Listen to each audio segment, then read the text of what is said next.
মেরাজের ঘটনা খুব ফাঁপায়া ফুপায়া সাজায়া সুজায়া বলে। কি বলে? মেরাজের ঘটনা তো অনেক ওয়াইজ করে না, এরকম খুব টান দিয়া করে।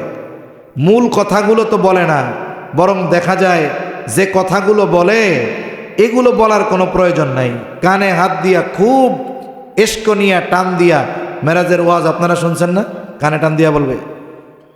নবীজিকে নিয়ে যখন জিবরাইল আলাইহিস সালাম সিদরাতুল মুনতাহায় পৌঁছে গেলেন, এবার জিবরাইল আলাইহিস সালাম বলে, ইয়া রাসূলুল্লাহ, আমার সীমান্ত শেষ, আমার এখন স্টপ, আমার সামনে যাওয়ার আর কোনো অনুমতি নেই।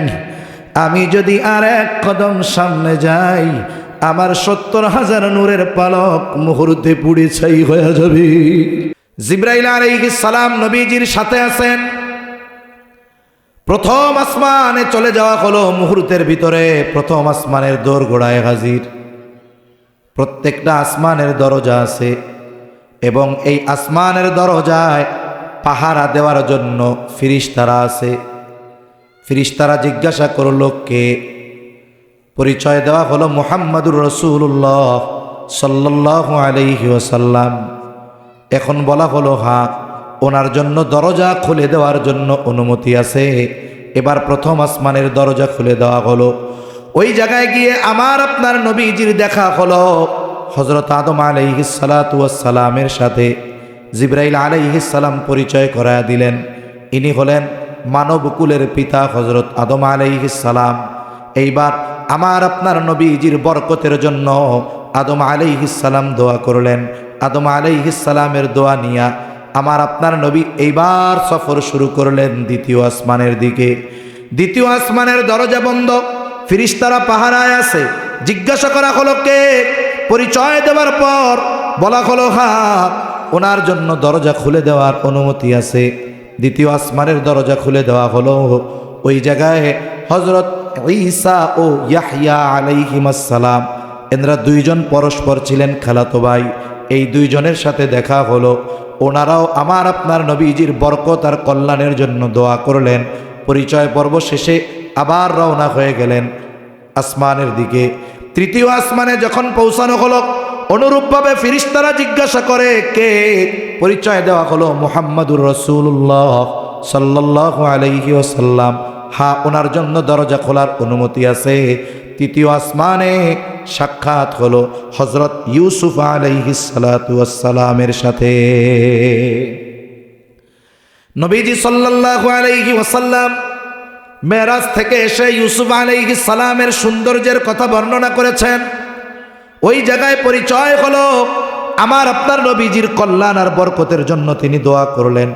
এরপরে রওনা হলেন চতুর্থ আসমানের দিকে। অনুরূপভাবে ফিরিস্তারা জিজ্ঞাসা করলো, পরিচয় দেওয়া হলো, দরজা খুলে দেওয়া হলো। ওইখানে দেখা হলো হযরত ইদ্রিস আলাইহিস সালামের সাথে।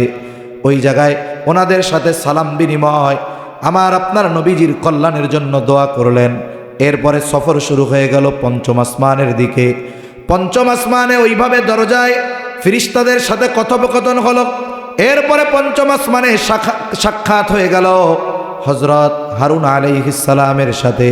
পরিচয় পর্বের পর আমার আপনার নবীজির জন্য বরকত কল্যাণের দোয়া করলেন। এবার ষষ্ঠ আসমানের দিকে সফর শুরু। ষষ্ঠ আসমানের দরজায় ওই রকম পরিচয় বিনিময়ের পর দরজাটা খুলে দেওয়া হলো। ওইখানে সাক্ষাৎ হযরত মুসা আলাইহিস সালামের সাথে। পরিচয় কথোপকথনের পরে আমার আপনার নবীজির জন্য তিনি দোয়া করলেন।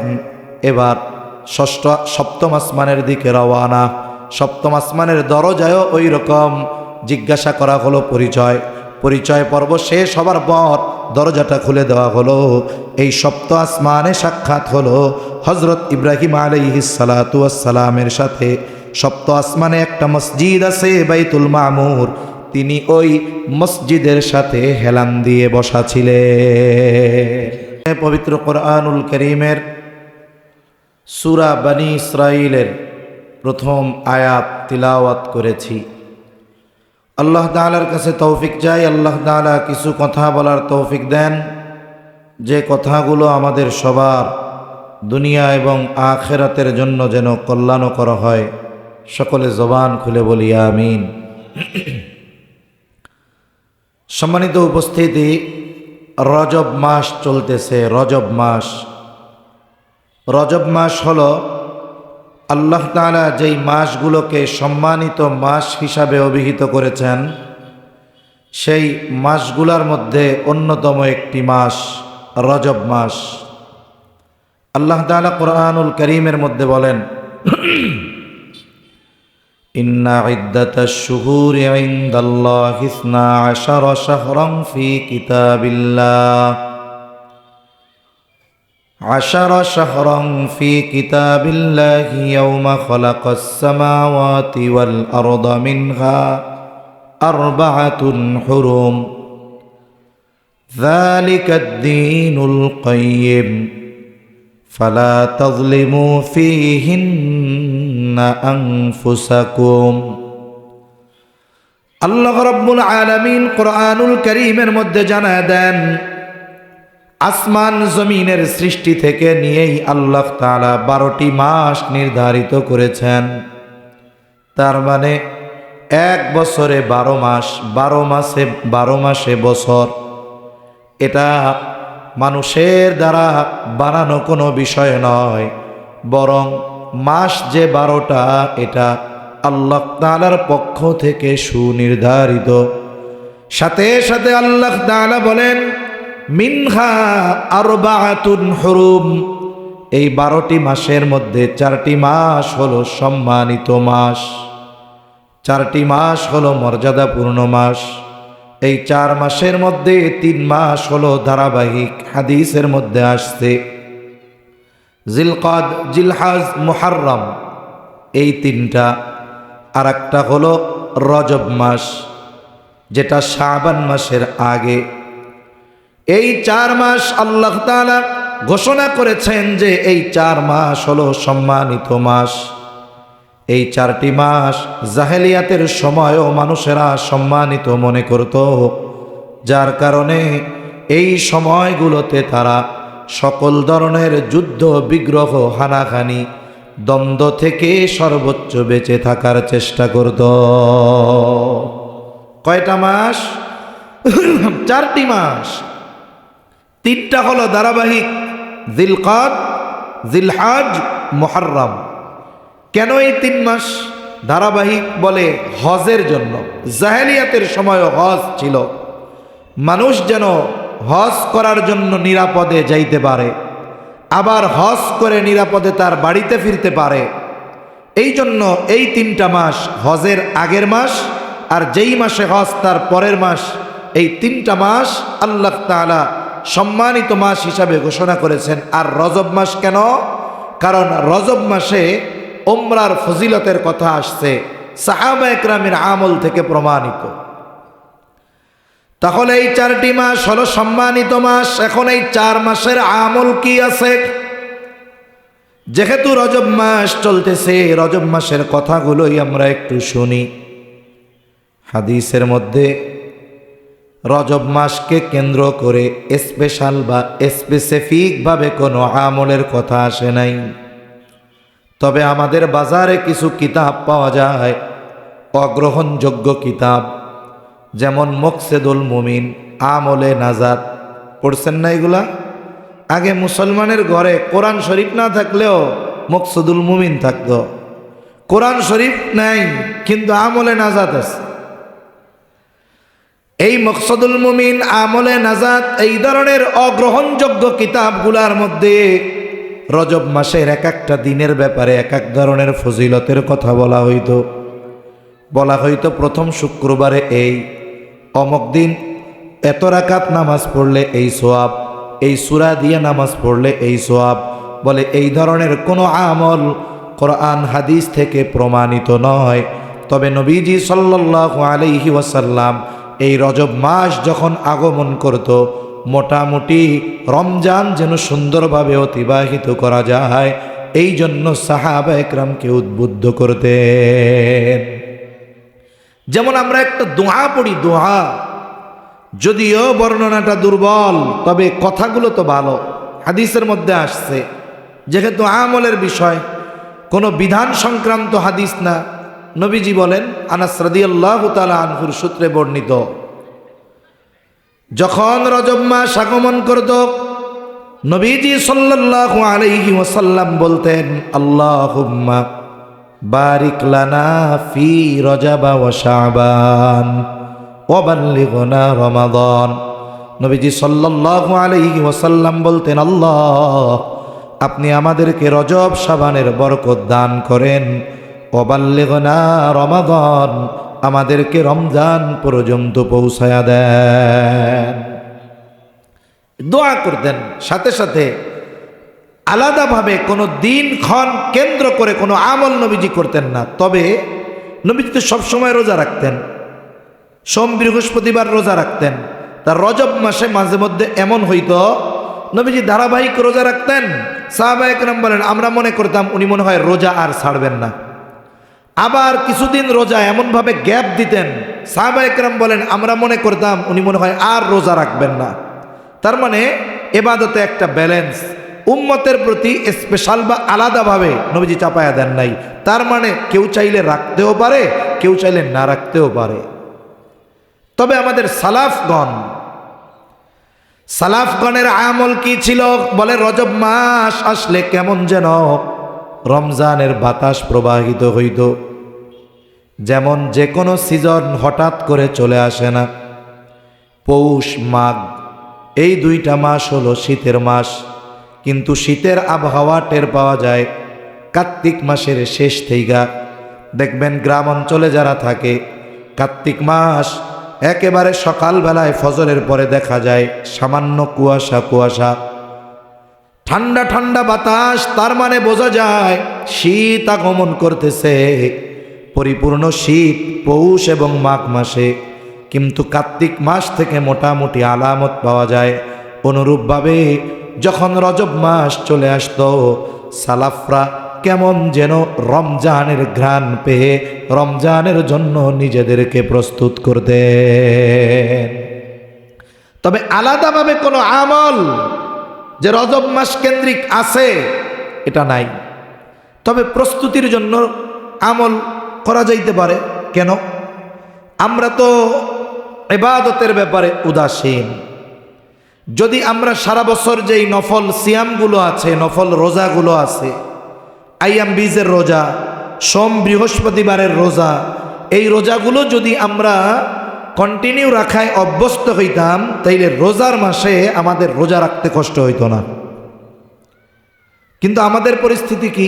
সারা বছর রোজা রাখি না, রমজান মাসে হঠাৎ করে যখন রোজা রাখা শুরু করি, আমার প্রতিদিনকার যেই নিজাম, যেই নিয়মতান্ত্রিকতা হঠাৎ করে যখন চেঞ্জ হয়, দেখা যায় প্রথম 10-12 দিন ওই রোজার সাথে অ্যাডজাস্ট হইতে হইতে শেষের 15 দিন মার্কেট করতে করতে রোজা শেষ। কথা বুঝেন নাই? প্রথম 15-16 দিন হলো আমি রোজার সাথে অ্যাডজাস্ট হইলাম, এরপরের 15 দিন মার্কেটে ঘুরলাম।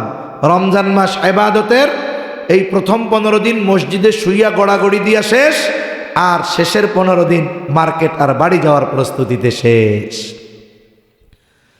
কিন্তু যদি আমরা রজব থেকে প্রস্তুতি নিতাম, আমাদের নফল ইবাদত রোজা রাখতাম, কিন্তু কোনো ফজিলত এই উদ্দেশ্যে নয় যে রজবে রোজা রাখলে আলাদা ফজিলত আছে, এমনটা নয়। বরং যদি স্বাভাবিকভাবে রোজা রাখায় অভ্যস্ত হইতাম, তাহলে রোজার সাথে আমাদের শারীরিক একটা অ্যাডজাস্টমেন্ট হয়ে যাইত। আমরা রোজার প্রথম দিন থেকে, রমজানের প্রথম দিন থেকে একেবারে রিল্যাক্সের সাথে, আরামের সাথে নামাজ এবং তারাবি আদায় করতে পারতাম। এই যে রজব মাস, এখন তো রাত লম্বা, ফজরের ওয়াক্তই আসে 5টার পরে, অন্যান্য সময় 5টার সময় সূর্য উঠা যায়।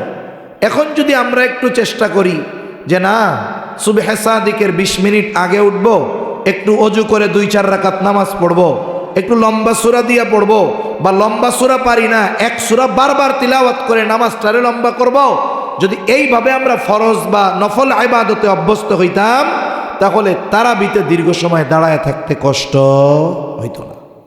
তাহলে এই রজব মাস, এটা মূলত নিজেদেরকে তৈরি করা শুরু করতে হবে এই মাস থেকে, যেন রমজানে আমার কোনো ব্যস্ততা না থাকে। যেমন একটা উদাহরণ দেই, এই শীতের সময় আমাদের ছেলেরা এরা ব্যাডমিন্টন খেলে, র্যাকেট খেলে, খেলে না? র্যাকেট খেলে।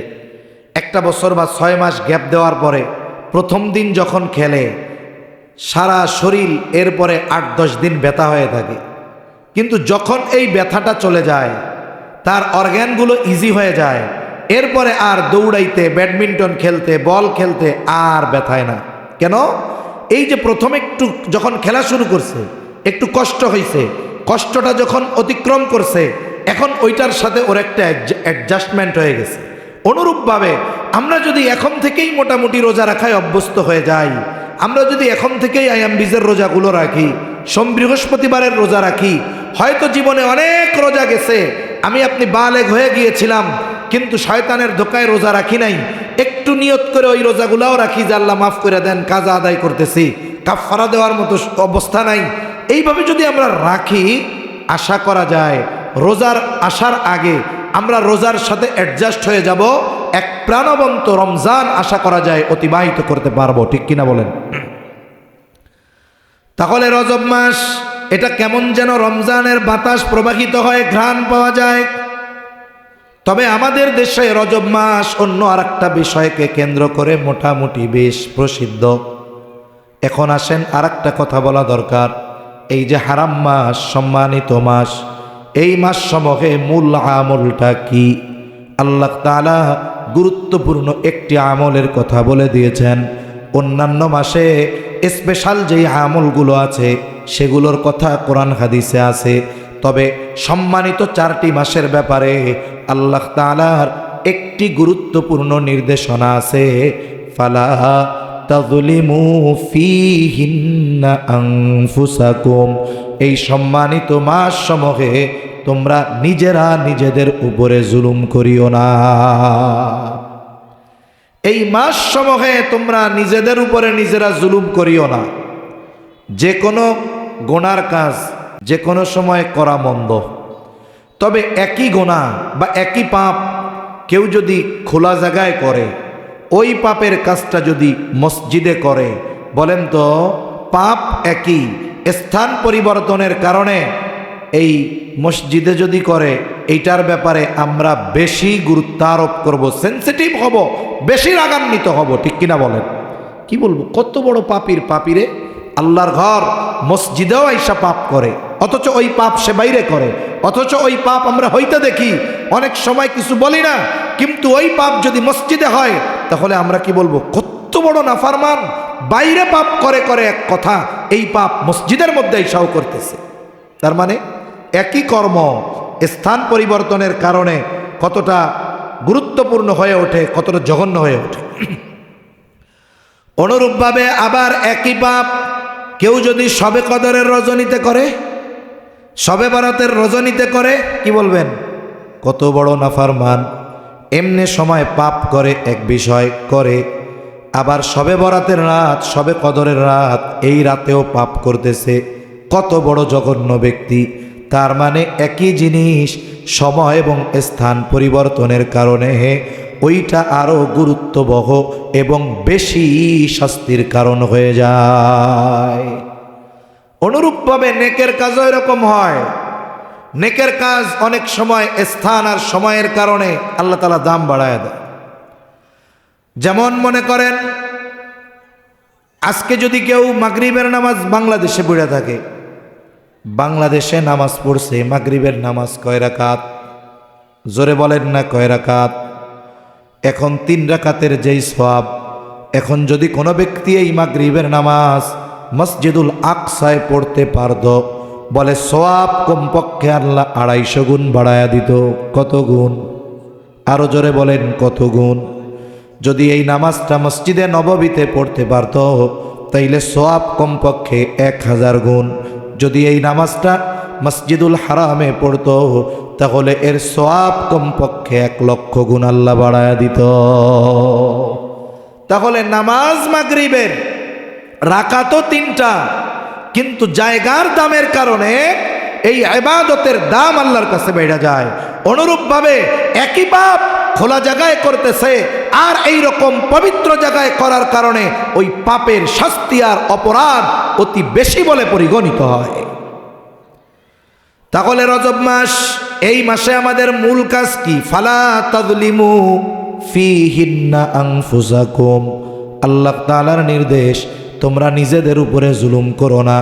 মানুষ নিজের উপরে নিজে জুলুম করে কেমনে? বলে মানুষ পাপ করার মাধ্যমে, আল্লাহ তাআলার হুকুম আহকাম অমান্য করার মাধ্যমে মানুষ নিজের উপরে নিজে জুলুম করে। তাহলে প্রথম কাজ এই রজব মাসে আমরা সকল ধরনের পাপ থেকে বাঁচব, কোন ইনশাআল্লাহ। আরো জোরে কোন ইনশাআল্লাহ। আল্লাহ তৌফিক দান করেন। 2 নম্বরে, এই রজব মাস যেই কারণে বেশি প্রসিদ্ধ, রজব মাসে বলা হয় রাসূল আকরাম সাল্লাল্লাহু আলাইহি ওয়াসাল্লামের ইসরা ও মেরাজ সংগঠিত হয়েছে। অনেক কিছু আছে প্রসিদ্ধ তবে বিশুদ্ধ নয়, সব প্রসিদ্ধ বিষয় বিশুদ্ধ নয়। যেমন বলা হয় রজব মাসের 27 তারিখে নবীজির মেরাজ হয়েছে। রজব মাসের কয় তারিখ? 27 তারিখ। এটা যদিও বলা হয় এটা একটা প্রসিদ্ধ মত, তবে এটা বিশুদ্ধ এমনটা নয়। কেন? বলে হিজরতের আগে, হিজরি তারিখ গণনাই শুরু হয় নাই।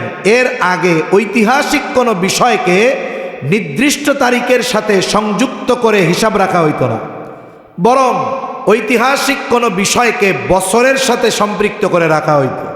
যেমন ওই যে বলতো আমুল ফিল, ওই যে হস্তির বছর, এইভাবে ওরা হিসাব রাখতো বড় কোনো ঘটনাকে কেন্দ্র করে।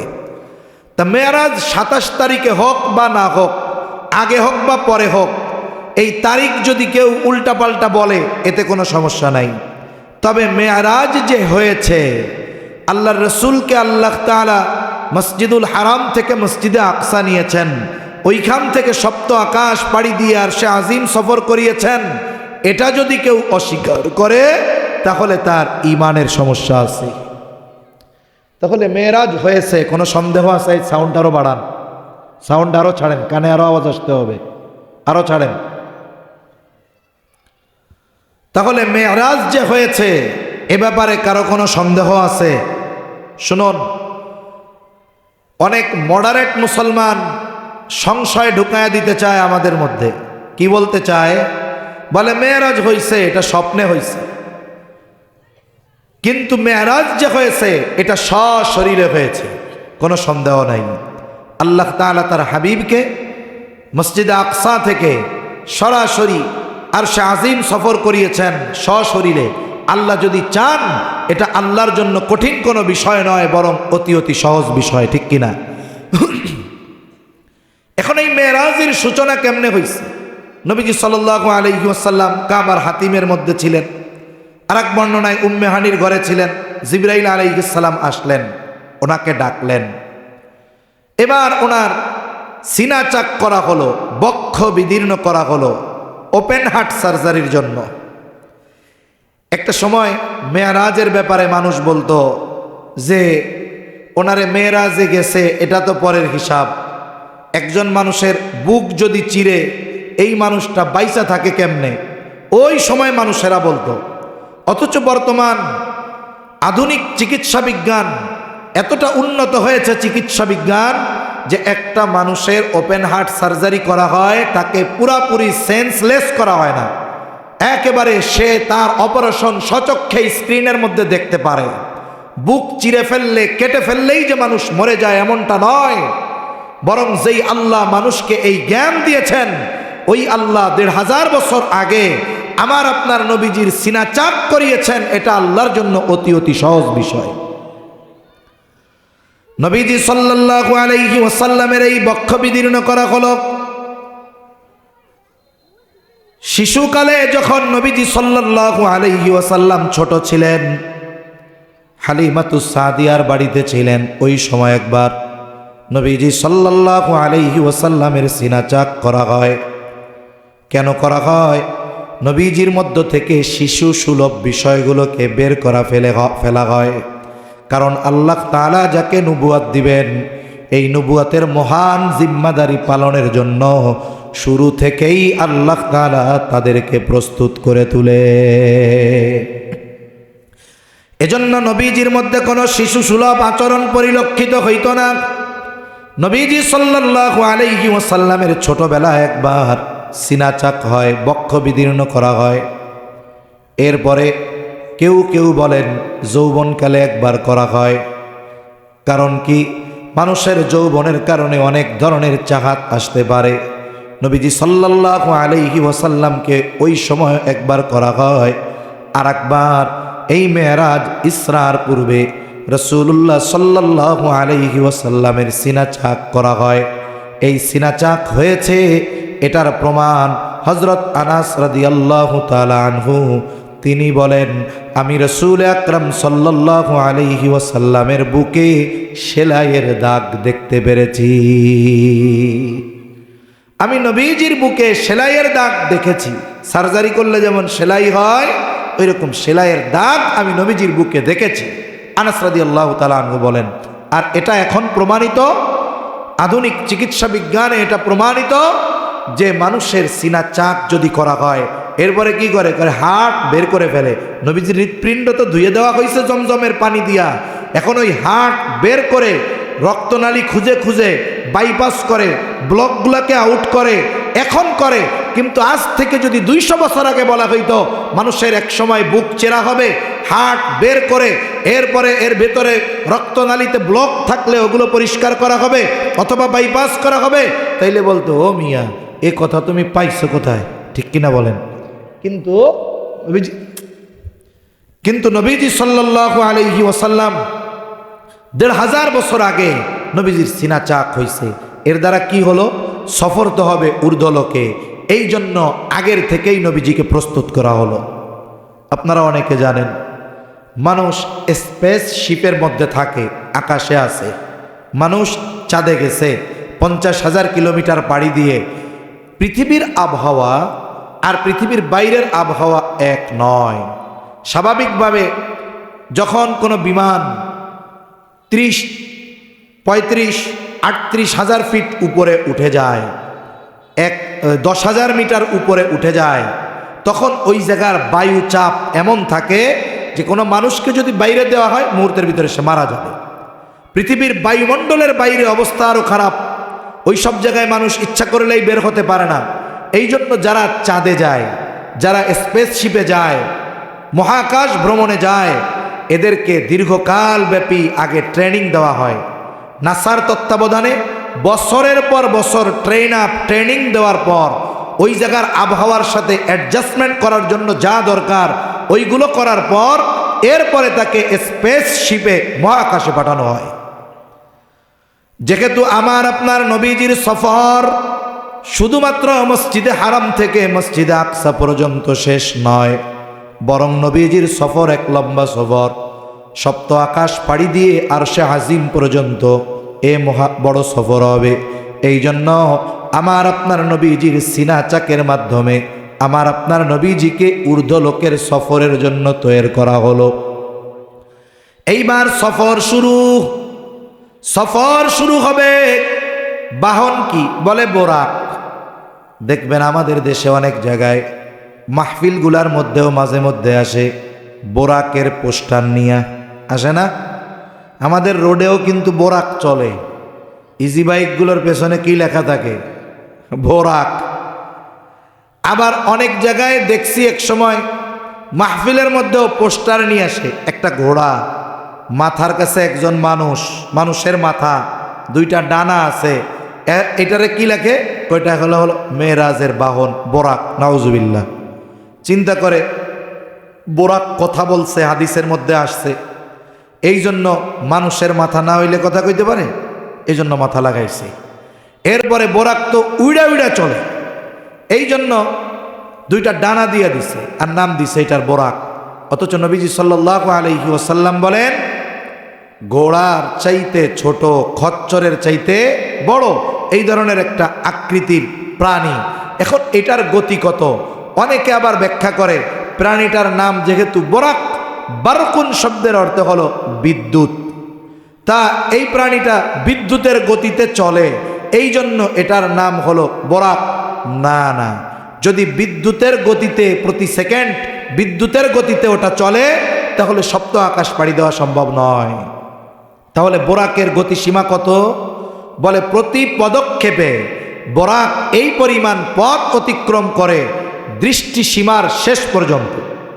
মানুষের দৃষ্টিসীমা কত দূর?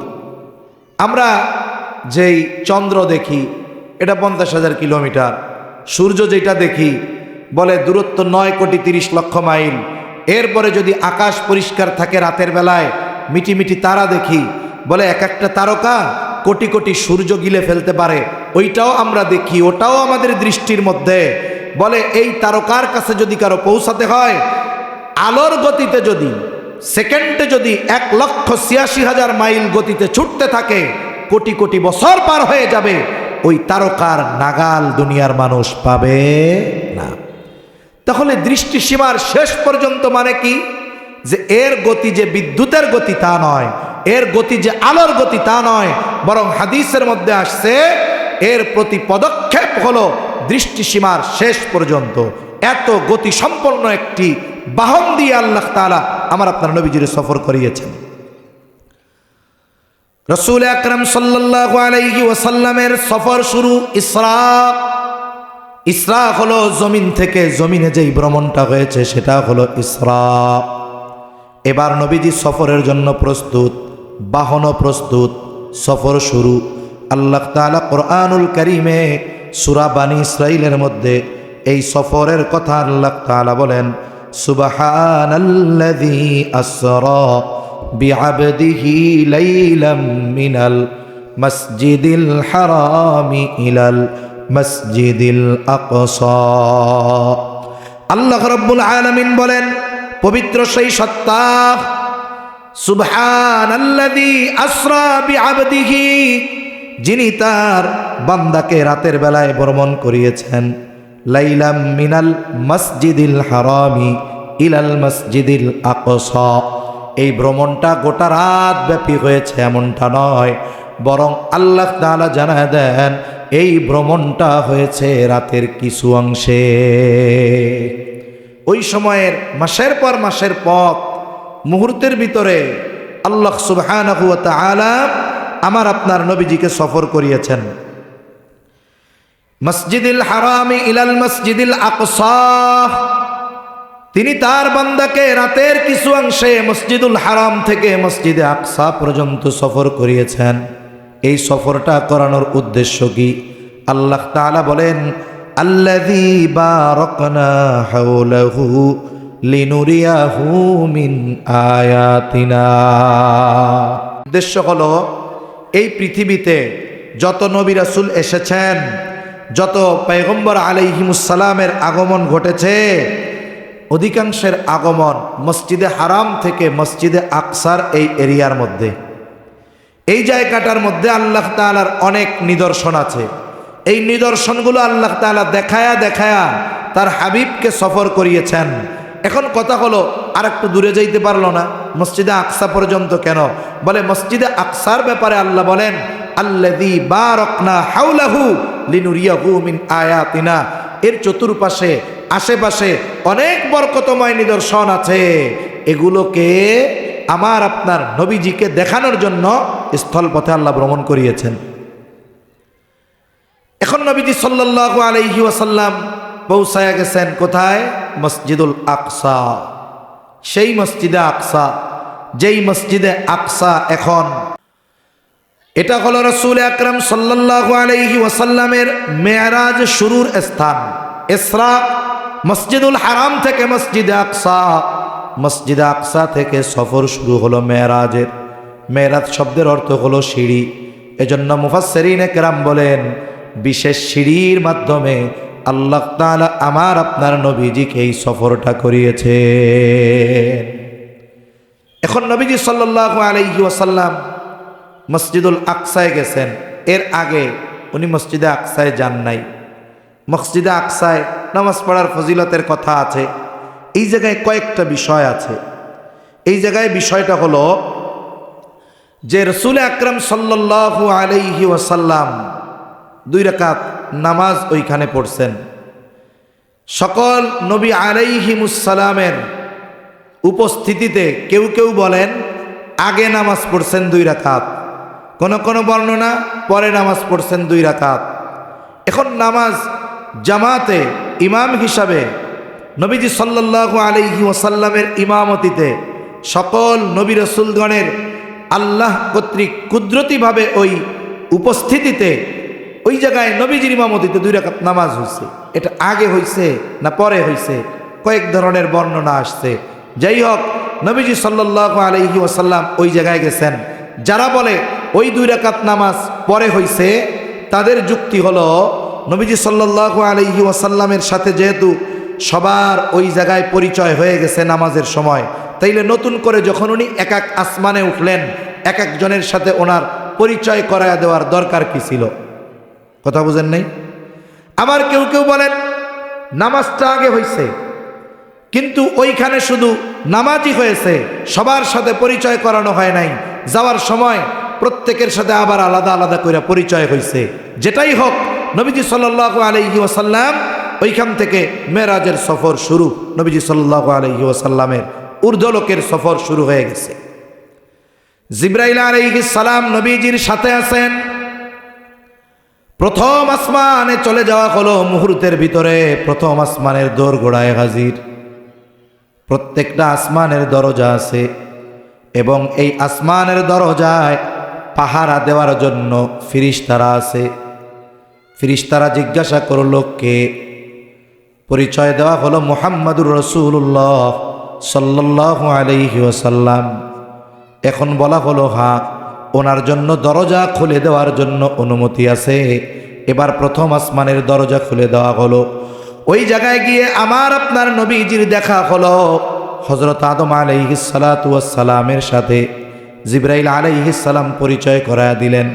ইনি হলেন মানবকুলের পিতা হযরত আদম আলাইহিস সালাম।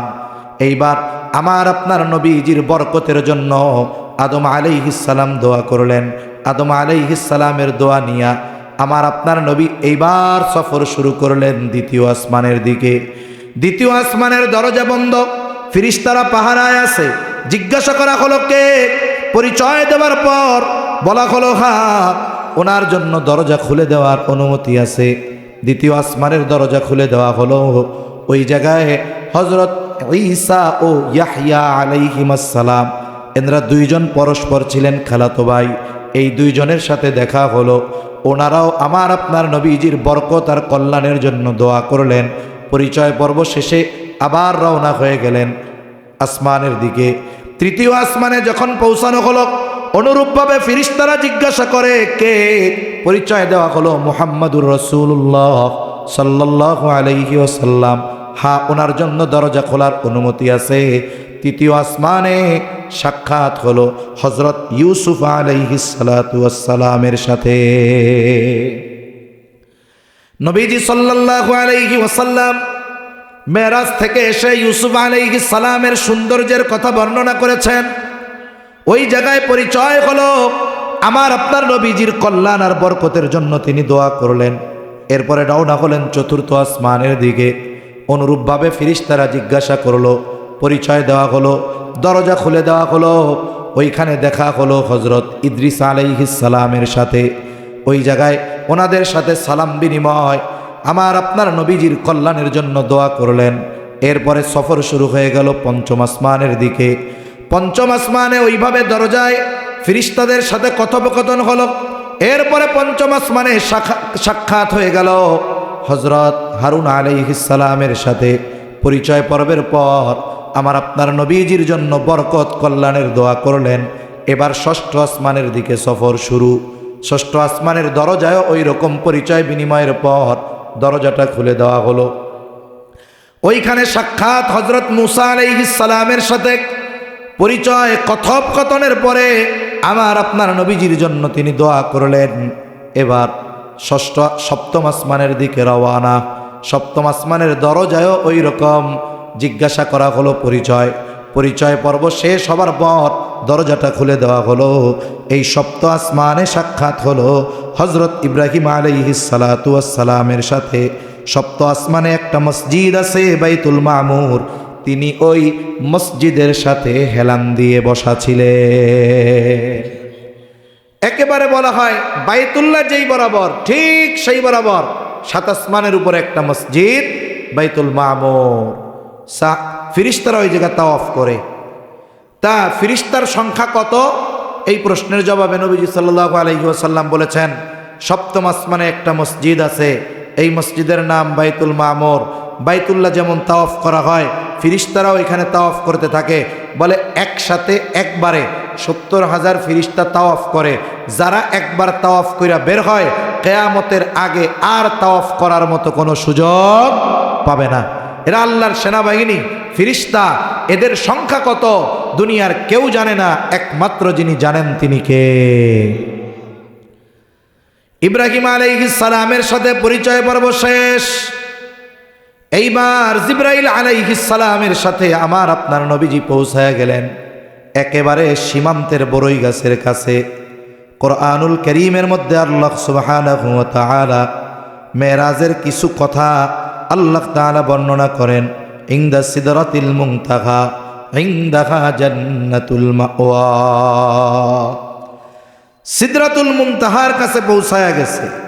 আর এই জায়গায় জিবরাইল আলাইহিস সালাতু ওয়াস সালামকে তার নিজস্ব আকৃতিতে আমার আপনার নবীজি দ্বিতীয়বার দেখছেন। সুবিশাল এক আকৃতি, এই আকৃতিতে নবীজি দ্বিতীয়বার জিবরাইল আলাইহিস সালামকে দেখছেন। এখন ওনারা পৌঁছায় গেছে কোথায়? সিদরাতুল মুনতাহায়। এখন জিবরাইল আলাইহিস সালাম বলতেছেন, এখন আর আমার যাওয়ার অনুমতি নাই, এখনকার সফর একা। আর এই সিদরাতুল মুনতাহা সীমান্তের বড়ই গাছ, এর এক একটা বড়ই নবীজি বলেন হাজারের একটা মটকা আছে পরিমাপের। আমাদের অঞ্চলে কলস বা কোলা বলে, ওই একটা সাইজ আছে আর কি। ওই রকম এক একটা বড়ই, পাতাগুলো হাতির কানের মতো, একটা একটার সাথে বাড়ি খায়, সুন্দর আওয়াজ হয়। আর এটা কোথায়? এটা হলো জান্নাতুল মাওয়ার নিকটে। এই বিষয়টা নিয়ে আমাদের দেশে অনেক, আমরা তো কই মারহাবা মাশাআল্লাহ, হ্যাঁ এরকম ওয়াজ চলে না? চলে, এগুলো আমরাও পারি। তা যাই হোক, এই যে মানুষ কইছে মারহাবা মাশাআল্লাহ, অথচ এইরকম কোনো কথা মেরাজের ঘটনার সাথে নেই। একেবারে বানায়া ফুবায়া সত্য ঘটনাকে মিথ্যার প্রলেপ দিয়ে মূল বিষয়টাকে গোপন করা হয়। মেরাজের মূল উদ্দেশ্য মানুষের কাছে পৌঁছানো হয় না। এবারের সফর আমার আপনার নবীজির একা। আমি অল্প কথা, মূল কথাগুলো বলতেছি। এবার আল্লাহ তাআলার সাথে আমার আপনার নবীজির মোলাকাত, সাক্ষাৎ, মিটিং, দূরত্ব কতটুক? হাদিসের মধ্যে আসছে যে আমার আপনার নবীজি আল্লাহকে দেখছে। আর এক বর্ণনা দেখে নাই। যদি দেখে থাকে, বলে আল্লাহ তাআলা আমার আপনার নবীজিকে নিয়ে গেছেন এমন এক জগতে যেটার সাথে দুনিয়ার এই জগতের কোনো সম্পর্ক নাই। বলে এই মিয়া, আমরাও তো আল্লাহকে ইনশাআল্লাহ দেখব, প্রাণ ভরে দেখব, কিন্তু দুনিয়া তো এমন জায়গা, এখানে তো দেখা সম্ভব নয়। কিন্তু ওই জগতের কথা ভিন্ন। আল্লাহ যদি চায় হাবিবকে দেখা দিতে, হতে পারে, কোনো ব্যাপার না। তবে উভয়ের মধ্যে নৈকট্য কতটুক? সুম্মা দানা ফাতাদাল্লা ফাকানা কাবা কাউসাইনি আও আদনা। এক ধনুক পরিমাণ দূরত্ব অথবা তার চাইতে কম। এত কাছাকাছি, আল্লাহ তাআলার এত নিকটে আমার আপনার নবীজি। এইবার হাবিবের সাথে কথা হলো। আল্লাহ সুবহানাহু ওয়া তাআলা 3টা জিনিস আমার আপনার নবীজিকে দিয়েছেন। 1 নাম্বার সূরা বাকারার শেষ আয়াতগুলো। 2 নাম্বার যদি কোনো বান্দা শিরিক না করে তার ব্যাপারে ক্ষমার নিশ্চয়তা। আর আমাদের জন্য 50 ওয়াক্ত নামাজ। কয় ওয়াক্ত নামাজ? 50 ওয়াক্ত নামাজ। 3 জিনিসের 1 নাম্বার কি? শিরিক যদি না করে তার ব্যাপারে ক্ষমার ঘোষণা। 2 নাম্বার সূরা বাকারার শেষ আয়াতগুলো। 3 নাম্বার 50 ওয়াক্ত নামাজ। এখন আল্লাহর কাছ থেকে কথোপকথন শেষ, হাদিয়া নিয়া নবীজি সাল্লাল্লাহু আলাইহি ওয়াসাল্লাম ফিরতেছেন। ফেরার পথে মুসা আলাইহিস সালাতু ওয়াস সালাম বলতেছে, আল্লাহ তাআলার কাছে তো গেলেন, কি হাদিয়া দিছে? বলে এইটা এইটা আর 50 ওয়াক্ত নামাজ। তো বলছে আপনার উম্মত পারবে না, আপনি আল্লাহর কাছে ফরিয়াদ করেন কমানোর জন্য। 5 কমানো হইল। এভাবে কমতে কমতে সর্বশেষ শূন্য বাদে আছে কয় ওয়াক্ত? 5 ওয়াক্ত। এরপরেও মুসা আলাইহিস সালাম বলতেছে আপনার উম্মত এটাও ঠিকমতো পড়বে না, আপনি আল্লাহর কাছে গিয়া বলেন। নবীজি সাল্লাল্লাহু আলাইহি ওয়াসাল্লাম লজ্জা পাইতেছে, 50 থেকে কুমাইয়া আনছি 5-এ, 45ই নাই, এখন আবার যাই কেমনে? অনেক মানুষ মনে মনে কয় আহারে নবীজি যদি আর একবার যাইতো তাইলে মনে হয় শুক্রবার ছাড়া আর নামাজ পড়া লাগতো না। বুঝেন নাই? প্রত্যেকবারে যাইয়া 5 কমাইছে, কোনোবারে 10 কমছে, যদি আর একবার কোনো মতে যাইতো তাইলে কমাবে আর কি, তাইলে মনে হয় সপ্তাহে একদিন।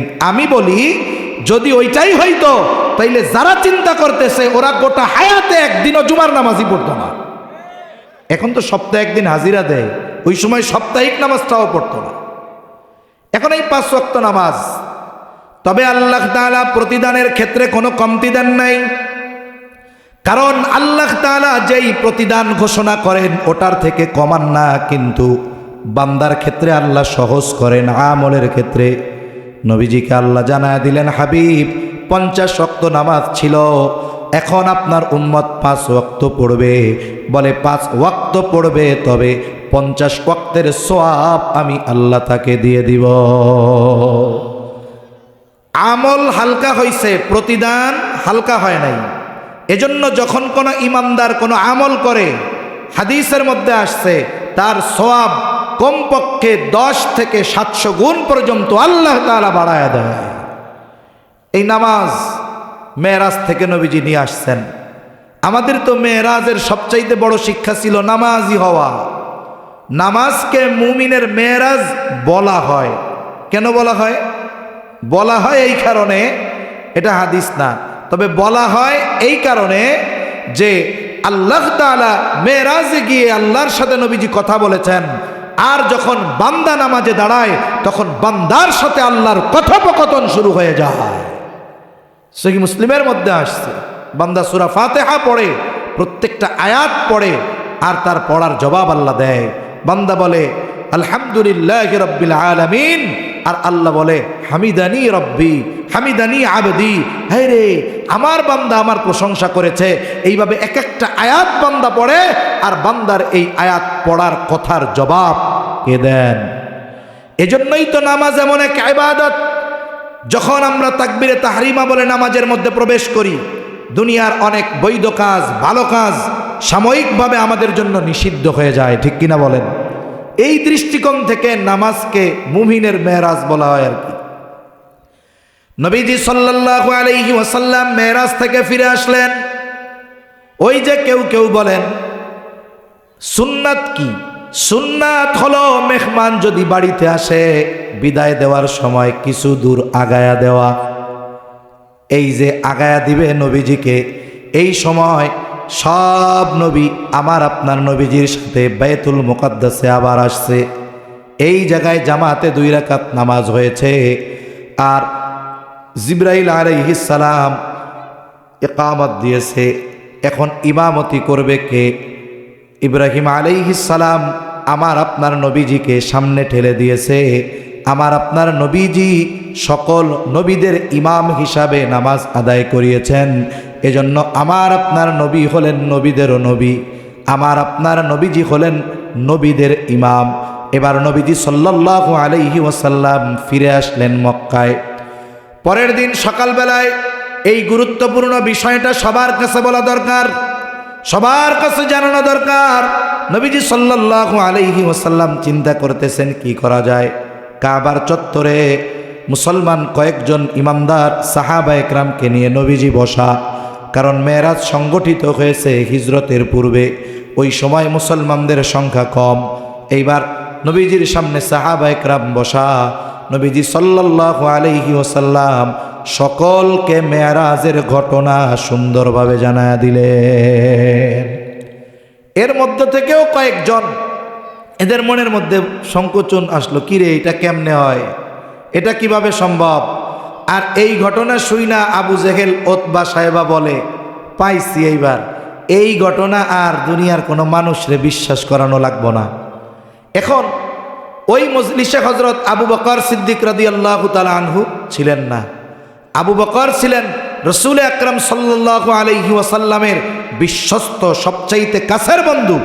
চিন্তা করছে তাইলে আবু বকর তো নবীজির পক্ষে সবচাইতে কঠোর অবস্থানে, তাইলে এই ঘটনা আগে আবু বকরের বইলা আসি। সে যদি অবিশ্বাস করে যে না এইটা সম্ভব নয়, আর কিছু লাগবে না, বাকি সবাই এমনিই বলবে যে এই ঘটনা বিশ্বাস হয় না। এই জন্য গেছে আবু বকর রাদিয়াল্লাহু তাআলা আনহুর কাছে, গিয়া বলে, আবু বকর শুনছনি ঘটনা কি হইছে? তোমাদের নবী তো এক ঘটনা কইছে। কি ঘটনা? বলছে এই নাকি ঘটছে। এক রাত্রের কিছু অংশে মসজিদে হারাম থেকে মসজিদে আকসায় গেছে, ওইখান থেকে 7 আসমান ভ্রমণ কইরা জান্নাত জাহান্নাম সব দেখা এরপরে নাকি রাত শেষ হওয়ার আগে আবার বাইতুল মুকদ্দাসে আইসা রাত শেষ হওয়ার আগেই আবার মক্কায় চলে আসছে। আবু বকর বলতেছে সত্যি নবীজি বলছে? একটু শিওর হওয়ার জন্য কয়, আরে মিয়া নিজ কানে একটু আগে শুনে আইছি আমরা, একা কইতেছি সবাই মিলা, তাইলে নবী যেহেতু বলছে এটা সত্য, কোনো সন্দেহ নেই। ওরা চিন্তা করলে হায় রে হায়, কি উদ্দেশ্যে আসলাম আর কি হইল। আবু বকর উপাধি হয়ে গেল সিদ্দিক, কোনো ডাউট না, কোনো সন্দেহ না। এই কথাও বলে নাই আচ্ছা আমি নবীর থেকে শুনে আসি, এটাও বলে নাই। শিওর হইছে যে ওরা সত্যি কথা বলতেছে কিনা। যখন দৃঢ়তার সাথে বলছে হ্যাঁ নিজ কানে আমরা একটু আগে শুনে আসছি, ওরা মনে করছে মনে হয় বিশ্বাস করবে না। যখন বলছে নবীজি যেহেতু বলছে এটা কোনো সন্দেহ নাই, এটা বাস্তব, এদের আশার গুড়ে বালি। এবার ফিরে আসছে, এবার বলতেছে যাই তুমি তো যেহেতু মক্কা থেকে বাইতুল মুকদ্দাসে গেছো, ওই জায়গায় আমাদের একটা বাণিজ্য কাফেলা আছে, কোন জায়গায় তুমি তাদের দেখছো? নবীজি বলছেন অমক জায়গায় দেখছি, অমক দিন তারা এলাকায় পৌঁছাবে। কেন? আগের সফরের একটা মঞ্জিল নির্ধারিত ছিল। মানুষেরা কোনো জায়গায় যাওয়ার ক্ষেত্রে এই মঞ্জিল বা স্টপেজ এটাকে ফলো করতো, নইলে রাস্তাঘাটের সমস্যা। মনে করেন 7 দিনের পথ, 7টা জায়গা বিশ্রামের জায়গা, ওই হিসাব করে নবীজি বললেন তারা অমুক দিন পৌঁছাবে। সাথে সাথে কাফেলার একটা কিছু হারায় গেছে এই খবরটাও নবীজি দিলেন। তা কাফেররা বলতেছে ওরা আসতে তো এতদিন, তুমি যে তাদের দেখছো এটা তো সত্যায়ন হবে 7-8 দিন আগে, তা এত কিছু তো আমাদের সহ্য হচ্ছে না। তা তুমি তো বাইতুল মুকদ্দাস গেছো না? হ্যাঁ গেছি। তা একটু আমাকে কও তো যে বাইতুল মুকদ্দাসে কয়টা জানালা আছে, কয়টা দরজা আছে? এখন আপনাদের এই মসজিদে 20 বছর নামাজ পড়ে, হঠাৎ করে যদি জিজ্ঞাসা করেন বলেন তো সিঁড়ি কয়টা, জানলা দরজা কয়টা, ফ্যান কয়টা, উনি কবে আল্লাহ তো আমি জীবনে গুনি নেই। 20 বছর নামাজ পড়া মুসল্লি জানালা গুনতে যায় নাকি? ফ্যান গুনতে যায়? এখন যদি আমি জিজ্ঞাসা করি কোন তো ফ্যান আছে কয়টা, 20 বছর নামাজ পড়েন, আপনি যা কইলেন তা সংখ্যায় মিলল না। এখন যদি আমি কই আপনি কি নামাজ পড়লেন, ফ্যান কয়টা মসজিদে আছে এটাই জানেন না, এটা কি যৌক্তিক কথা? আমার আপনার নবীজি কি বাইতুল মুকদ্দাসে দরজা জানালা সিঁড়ি এগুলো গুনতে গেছে? নবীজি তো এই জন্য যায় নাই। ওই যে বরকতময় স্থানসমূহ আল্লাহ তাআলা আমার আপনার নবীজিকে দেখানোর জন্য নিছে। 2 রাকাত নামাজ পড়ছে এইটুকু সময়। এখন ওরা যখন জিজ্ঞাসা করছে, সামনে অনেকের মনের মধ্যে তখন কি টালমাটাল, উনি যদি সত্যই এত দূর যাইয়া থাকে, আসমানে যাইয়া থাকে, তাইলে দরজা জানলা কয়টা আছে এটা কইতে ওনার কোনো সমস্যা না তো। নবীজিও চিন্তা করতেছেন আমি তো গুনি টুনি নাই, জিজ্ঞাসা তো কইরা বসছে, ঘটনাটা সত্য, এখন আছে কয়টা এটা তো আমিও জানি না। হাদিসের মধ্যে আসছে যখন তারা প্রশ্ন করলো বলো দরজা জানালা সিঁড়ি সবগুলা কয়টা কও, তুমি যেহেতু সত্যই বাইতুল মুকদ্দাসে গেছো তাহলে বলো।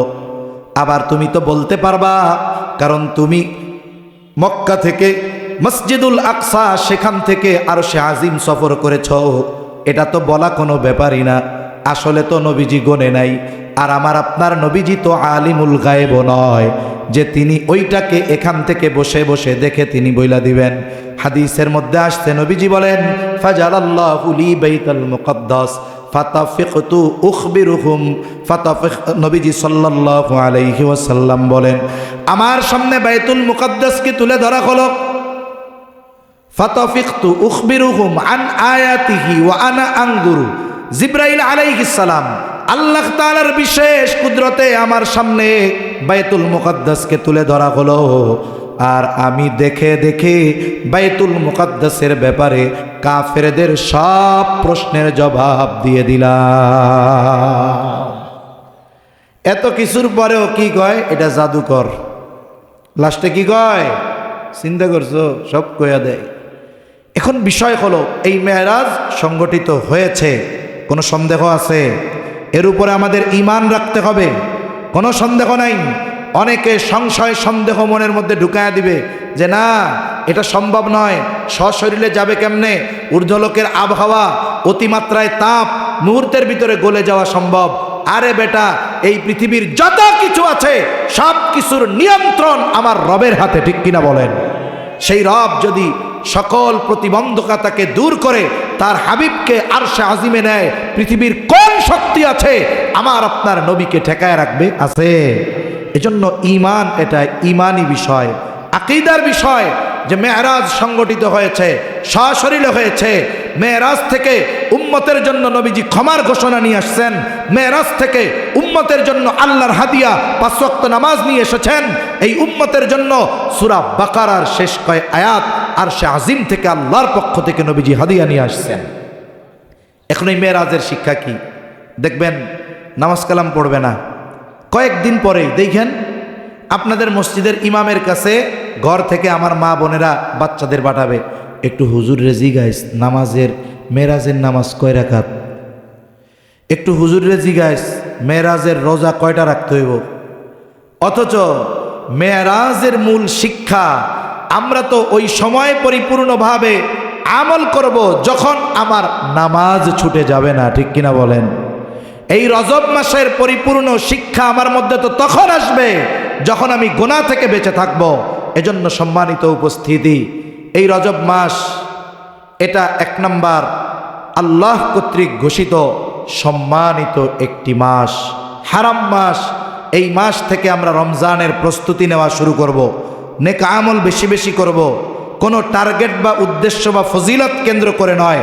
সালাফগণ ইবাদত যেন ঠিকমতো করতে পারেন, এজন্য এই রজব মাস থেকে ইবাদতের প্রস্তুতি নিতেন। আমরাও প্রস্তুতি নিব যেন ওই রোজার মাসে রোজা আমরা সঠিকভাবে রাখতে পারি, তারাবিটা পড়তে পারি, কোরআন তিলাওয়াত করতে পারি, আর সবচাইতে বড় কাজ গুনাহ থেকে বাঁচবো কোন ইনশাআল্লাহ। আর মেরাজের সবচাইতে বড় শিক্ষা নামাজি হওয়া, মুসল্লি হওয়া। যদি আমরা মুসল্লি হই, নামাজি হই, অটোমেটিকলি অনেক মন্দ কাজ, পাপাচার আমাদের থেকে দূর হবে। মেরাজের যেই মূল উদ্দেশ্য সেটা আদায় হবে। এজন্য আমরা নামাজি হব, সাথে সাথে রমজানের প্রস্তুতি নিব। আল্লাহ সুবহানাহু ওয়া তাআলা আমাদের সকলকে বাস্তবিক অর্থে মেরাজের এই বিষয়টাকে দৃঢ়ভাবে বিশ্বাস লালন করার সাথে সাথে মেরাজের শিক্ষার আলোকে আল্লাহ আমাদের দুনিয়ার হায়াত অতিবাহিত করার তৌফিক দেন। সকলে জবান খুলে বলি আমিন। ওয়া আখিরু দাওয়ানা আনিল হামদুলিল্লাহি রাব্বিল আলামিন। আসসালামু আলাইকুম ওয়া রাহমাতুল্লাহি ওয়া বারাকাতুহু।